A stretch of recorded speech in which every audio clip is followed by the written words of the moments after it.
From Grangeville to Lapway, we've got your District 2 breakdown right here on the Palouse Prepcast with Garrison Hardie.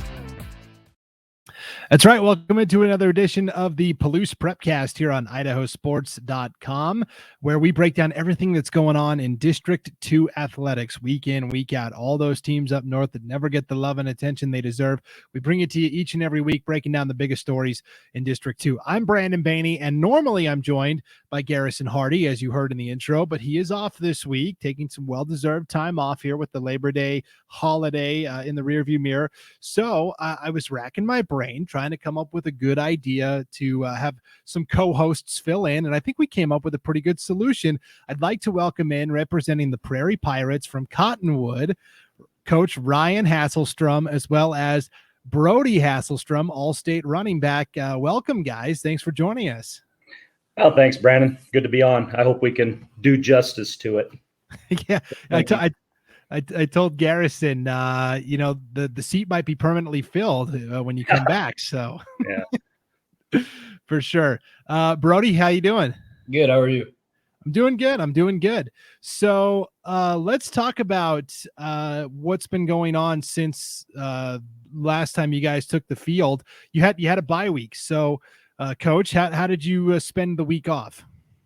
Yeah, we didn't get a week off. We didn't have a game, but we practiced every day. A lot of things to work on. That first game of the year, we had some new bodies and new positions and a lot of stuff on film and things we needed to work on. So we've added some things into the playbook. We've got guys a little bit more dialed in, on our scheme and our fundamentals, and just tried to stay healthy and get through it. And we had a good week.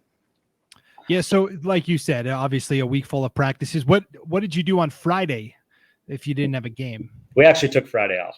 Okay. So right. we gave him Friday off, and there was only one game up here in the area, but Brody and I and my wife Lisa went down to College of Idaho and did a visit down there and watched the Oats play this last weekend. So it was kind of fun. Okay. Brody, how was the trip? It was fun. It's a good experience. Cool atmosphere. What did you like most about the campus down there? It's kind of like an older campus, so it feels like you're in the culture like from back then. It's kind of cool. Yeah, for sure. Yeah. So I grew up in Montana originally, and I lived for a time in Havre, Montana, where MSU Northern is. They're in the same conference as the College of Idaho. And I was actually living up there when the College of Idaho decided to bring football back. That was probably, 6 or 7 years ago now. And you could tell right away that they were going to be pretty competitive right out of the gate, because I feel like there's so many good players in Idaho that fall through the cracks, right? We think of the big Division I universities, but there's a lot of good quality players that the bigger universities mistakenly pass on. What do you guys think about that? I agree with you. They had some of their boosters, alumni guys, I guess, come up back in 2014, 13, 14, when they were getting ready to start it. And we knew that it would, it'd be a successful program playing in the Frontier Conference.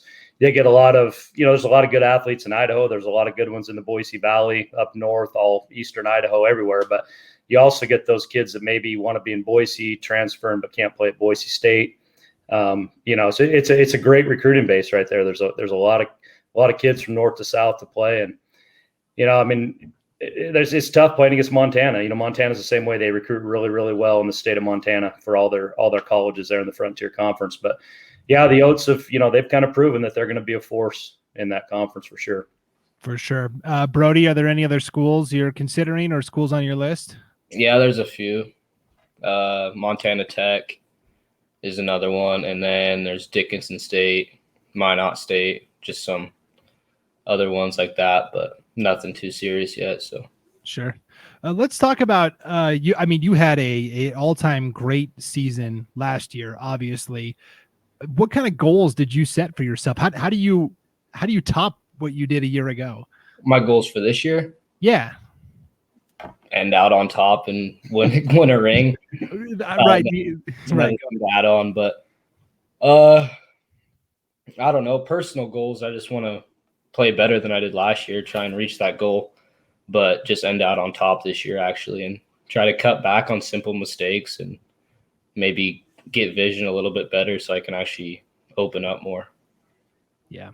How much did the way last season ended with a game that was like right there and just a heart-stopping loss? How much did that motivate you and your teammates in the off season to get better, train harder, get ready for another deep run? Yeah, it's a talk that we sadly have a lot that we wish we didn't. It haunts me a lot. I'll just be driving in my car and it'll come into my head. But I think it's motivated a lot of the kids who played last year, like actually in that game and know what it was like and actually like put it on the field. They kind of just know that they need to step up in the weight room so that doesn't happen again, and just need to make smarter decisions and stuff like that. Sure. Coach, how do you motivate your guy? You probably didn't have to do much motivating, right? It was probably the players took on a lot of that ownership. Yeah, they did. I try not to bring it up too much. It's in the past. It's last year. It was heartbreaking, and everybody knows that it's in the back of their mind. It's a motivator for them, and we got a pretty good group of returning guys that were on the field there for 4 quarters. So that they're going out playing extremely hard already this year, and they did work very, very hard in the weight room. We have our senior class has really put in a lot of time in the weight room. So, hopefully it pays dividends this year. That's all we can work for is this year, not last year. So, we'll see what happens. Yeah, 100%. Tell me a little bit about this senior class. Obviously, Brody, you're a part of that, but who are the other guys that are leaders of your team? Me or him?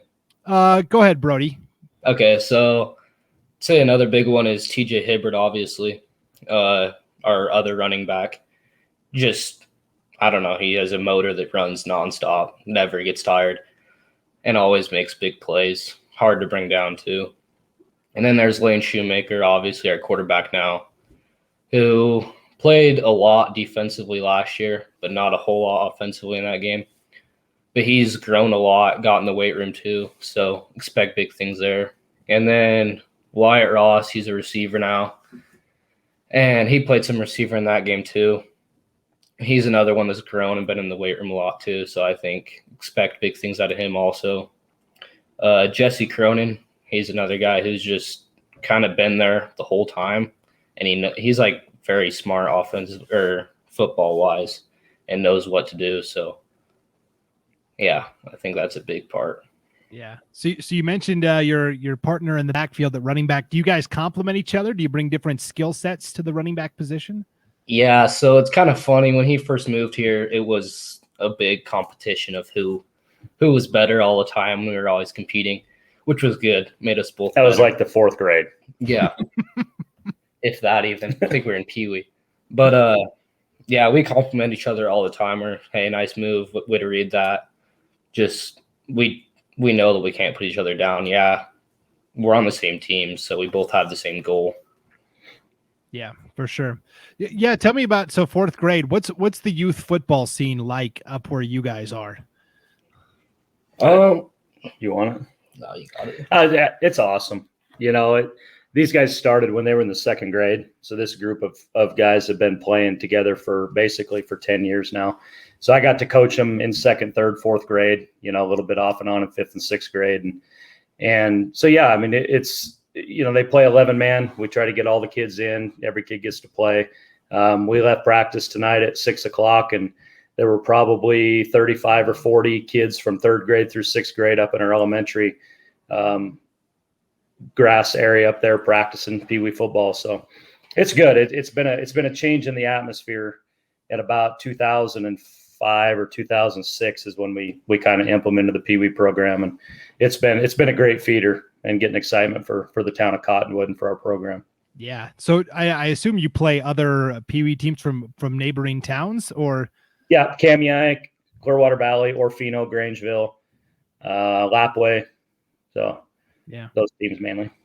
I've seen on social media this year in Lewiston. I don't know if they just restarted it or just started it, but there's a youth football league in Lewiston that everyone is really excited about. And they've got like 8 or 9 teams lined up. And so I've seen that on social media quite a bit. So I'm always curious what youth football is like in different parts of the state. Yeah, there's a lot of it. Lewiston's always got some teams. And then, Kendrick Deary kind of do a team together.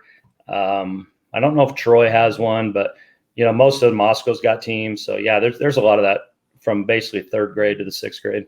Yeah, for sure. So let's talk about this year. You guys opened up with the 8-man classic. First of all, how long has that been going on? Do you know where that started? I mean, I love it. I've only lived in Idaho for 3 years, so my perspective is limited, but I love it. I want to say this is probably the 5th year. 60, we know it got canceled last year, but Travis Mader, who's our athletic director, and Randy Spaeth, who is the athletic director down at Raft River, kind of got together and just started discussing it, back in I think it's probably the 16, 17 season, somewhere right around there. And I think we ended up playing Valley. We played Valley down there one year. We played Raft River down there a year. It got canceled last year. I think we were supposed to play Oakley last year, and it got canceled. So yeah, I mean, it's been going on for 4 or 5 years, and it's just getting bigger and bigger. I think we had we had 4 games in one day down there, and it's neat to get teams from all across the state to play early in the season and get kind of a feel for how the competition is going to be around the state. Yeah, so let's talk about your specific matchup. You guys came out and based upon the final score, looked really strong. What did you like from that season opening victory 2 weeks ago? I like the way we finished. We started off a little bit rough, which is to be expected. You just got some new guys in some positions. Glens Ferry played great, I thought, defensively against our run game early on. They were real aggressive that way. I thought our defense, we had some breakdowns here and there in some spots, but we held up when we needed to and kept them from scoring too much. But, we really kind of opened it up middle of the second quarter, got our passing game going a little bit to complement the run game. And then, but third quarter, we kind of blew it wide open in the third quarter. So, yeah, I was happy with it. There's always stuff to work on. We're never going to settle for mediocrity, so it just gives us something on film that we can look at and try to get better and improve on. So that's our goal this week. Yeah. Brody, what were your takeaways from that win over Glens Ferry? It was a fun game. Like, we've never played Glens Ferry before, so it was kind of fun in that way, I guess. The one thing that I liked about it is they didn't really ever give up. They were still physical throughout the whole game. Like, they were still going their all, and they had a few good players that were fun to play against and super physical. But I guess we just were able to pull through on that. But yeah, it was a fun game. Yeah, and they're in such a tough league, just like you guys are. It's just everybody is so tough week in, week out. And I like Glens Ferry a lot this year. I think they've got some potential for sure. Yeah. So also at the 8-man classic, you had the entire Final Four from last year, right? You guys in Oakley and Raft River and Lighthouse Christian. Did you get to watch any of those other guys, or were you pretty wrapped up in what you guys were doing? Well, we got there about right at the end of the Kendrick Lighthouse game. We were kind of watching a little bit of it on Idaho Sports on the bus ride down. And that was a game I kind of expected Kendrick to win because they're athletic. They're a good bunch this year. It was a tight, good ball game. The Oakley Lapway game, Oakley's they just got a program. They just know how to win. And Lapway's super athletic this year. They get everything figured out. They're going to be a tough out in our league for sure. And then CV didn't kind of perform maybe the way they got the short stick. I would guess because Raft River's loaded. They're big and physical and athletic. So I know their coach. They're not happy with the way they played, and we have them on the schedule this Friday, and they'll be ready to redeem themselves a little bit. But we got to watch a little bit of that. About half of the CV game really is about all we got to watch, and then doing our thing. Brody, which team impressed you the most besides Glens Ferry of the other teams that you saw that played that weekend? Yeah. I'd say Lapway. It's kind of a thing where Lapway, I don't know, they've just showed up a lot more this year and have a lot more athletic kids than they did in the past. And I think that they maybe are taking it more seriously this year. And they played a lot better than I expected, especially when I heard that they were up in the first half. And so against Oakley, I was like, okay, Lapway could be actually pretty decent this year, because I know that they have a lot of athletic kids. Playing them in basketball, they're very athletic. So I'd say that's a team that stood out the most to me for sure.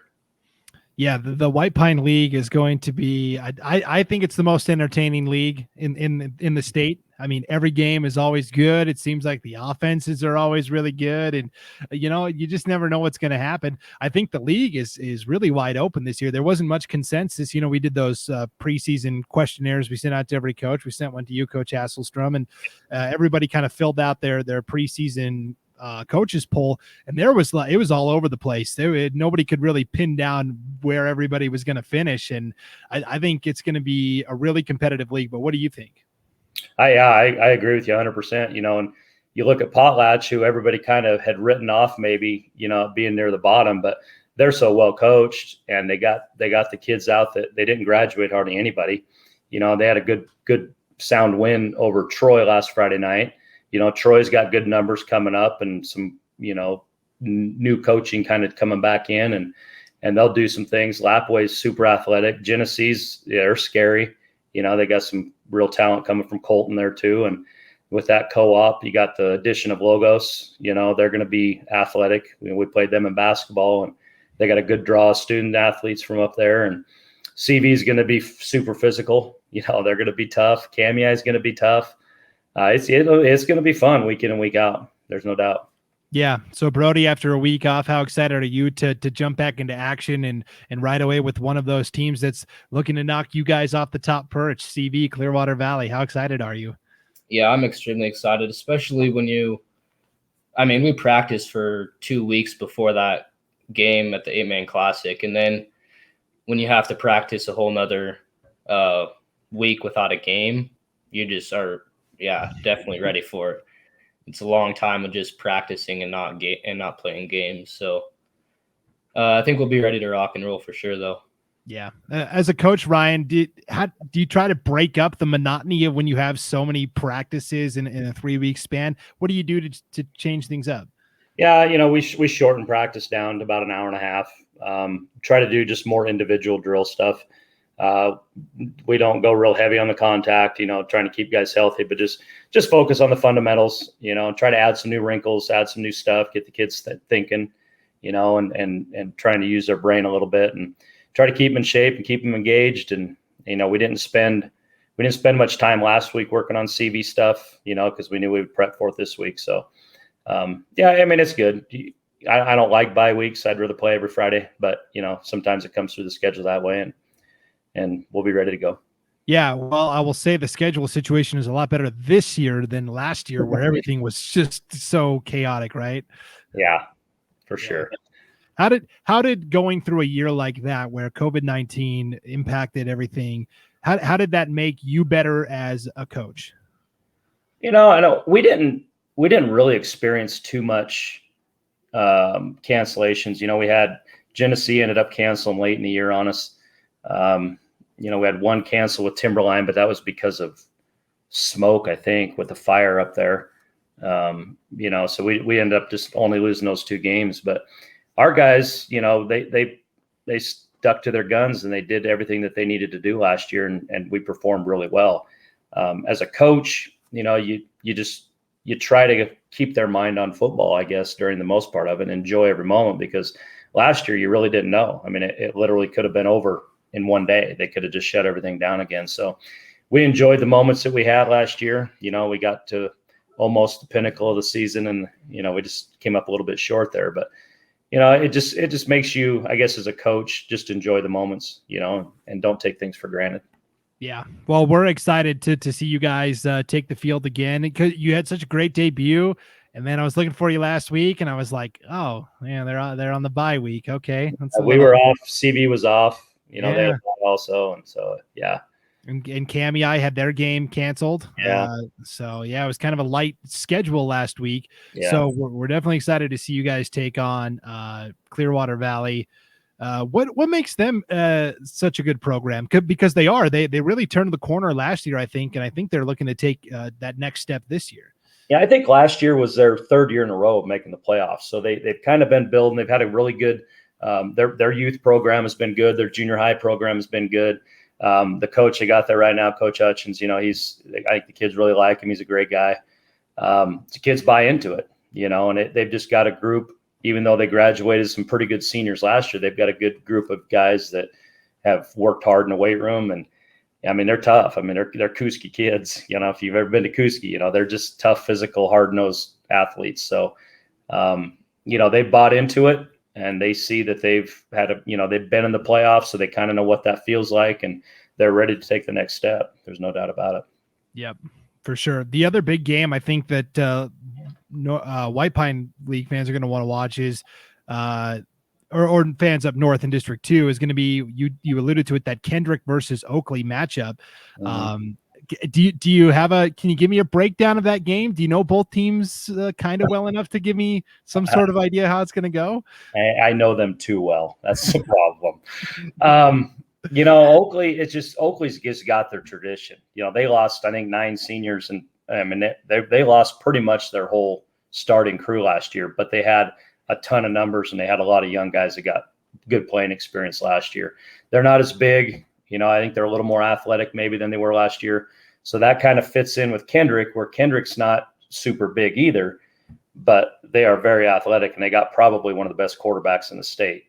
And some receivers that can go with it. So I think, you know, if Kendrick can step up and be confident playing against, you know, that tier above them, like they did against Lighthouse, you know, and they can get some stops, I think it could be anybody's ball game. It should be a really good football game. Yeah. Other games in the 1A ranks that we'll keep an eye on. Cami is playing Logos. You've got that's a big one. Yeah, that's going to be a big one. Yeah, let me ask Brody, what's it like having for the first 3 years of high school, you had this 7-team league, and now all of a sudden you've got this 8th new coming wild card team thrown in. What's that been like? It's different. Don't really know what to expect. I mean, our JV played them last year, but I don't really know what to expect. I mean, we played them in basketball last year, so we kind of know some athletes there, and they got some good athletes. But it's exciting because you look forward to playing a new team every year. Like you see someone new on your schedule. Like last year we had Kendrick, and that was exciting because we usually didn't get to play Kendrick. So it's just exciting to get a new team on the schedule, and definitely in our league too. Yeah.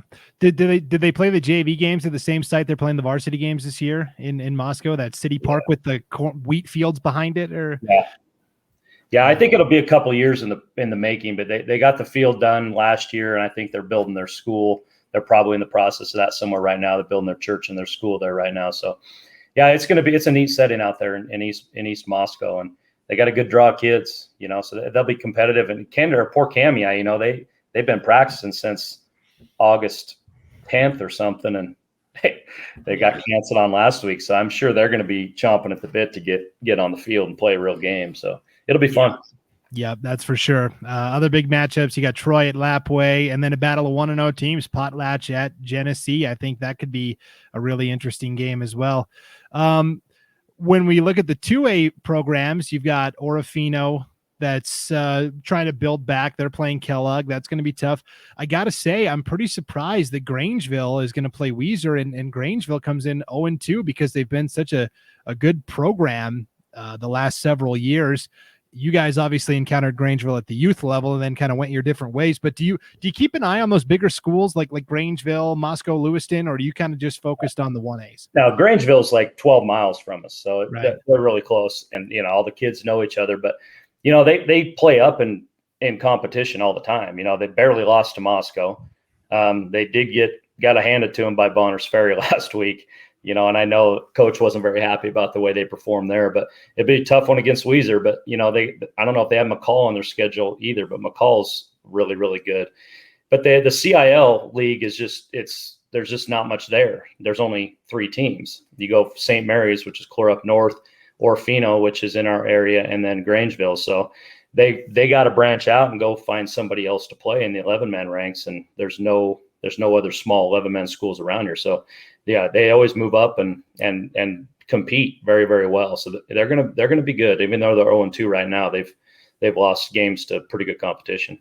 Yeah, and their schedule was completely almost wiped out because of COVID last year. So it's nice. It's sad. I think they had 4 games total or something. Is sad. Yeah, Pretty rough.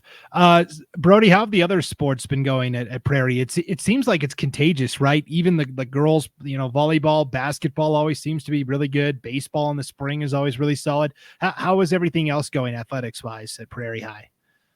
It's a good thing that we got going on because sports is just a big thing of our school. Like, can't take away academics either, but it's just kind of what our whole community looks forward to is our sports that we got going.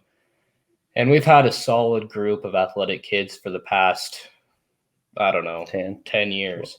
So it's just exciting to see like the class that comes up behind us and the class that we got going now. And just some competition is tough that they got going on here, but I think I am excited to see what happens with all the sports this year. So. Yeah, I think it's going to be another banner year at Prairie High for sure. Brody, you mentioned academics. Obviously, you want to play college football at the next level. Do you know what you want to study? You're just going to go general at first and figure it out? It changes all the time. I can tell you that.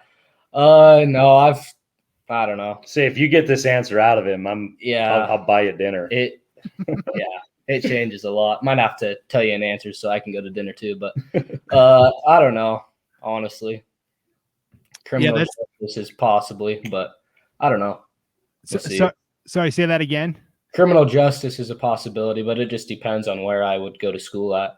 Sure. That's going to be a big part of it, right? It depends on what programs are available at whatever school you go to. And so trying to play college football at the next level, does it change much for a running back going from 8-man to 11-man football? Yeah, I mean, there's Cole Martin that goes to C of I now. And we were in the backfield together. Well, his junior year for the majority of the time, and for a game last year. But he's said that it's very, very different. Just a lot more things to get a hold on, and just changing to kind of the ball carrying and agility type of ways that the colleges want you to do is just different. So yeah, it's going to be a change for sure, which I think college coaches that's one thing why they kind of overlook 8-man kids is because they might want 11-man kids who already know like the majority of the stuff, and 8-man kids have a harder time grabbing hold of it for sure.